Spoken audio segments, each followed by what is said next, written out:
I'm Kevin with Atomic Filters, and I'm going to show you the EasyFlex filters. Carrier makes this in 3 different sizes. There's a 16 by 25, a 20 by 25, and a 24 by 25. The easy way to know which one you're going to need is the last 4 digits on the end of the filter.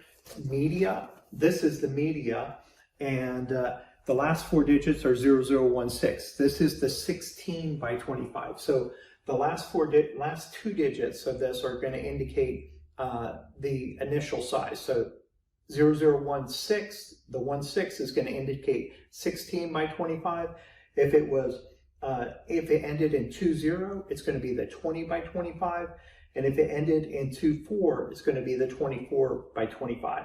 If you have the kit, and that is this part that comes with the end caps, that's the one that is EXPXXUNV0016. That's the one that comes with the end caps. So if you already have the end caps, you already have a filter in there, you just take the end caps off of it and you can put it on this media. So you can just order the media.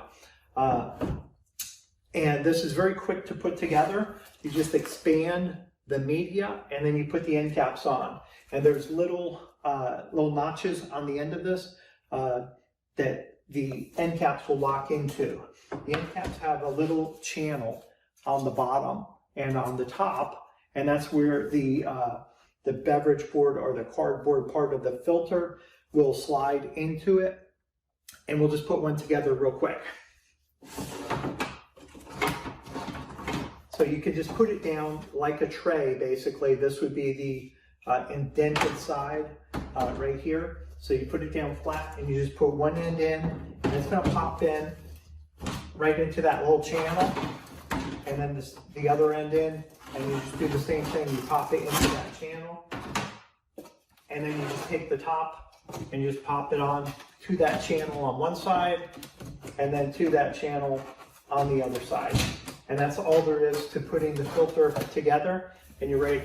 This is basically like a little handle to push and pull the filter in and out.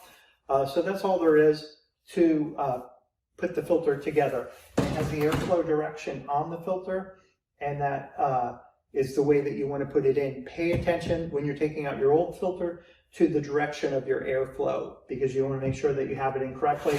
This is the front of the filter, and this is the back of the filter that's reinforced with metal. But the airflow arrow is going to indicate the direction.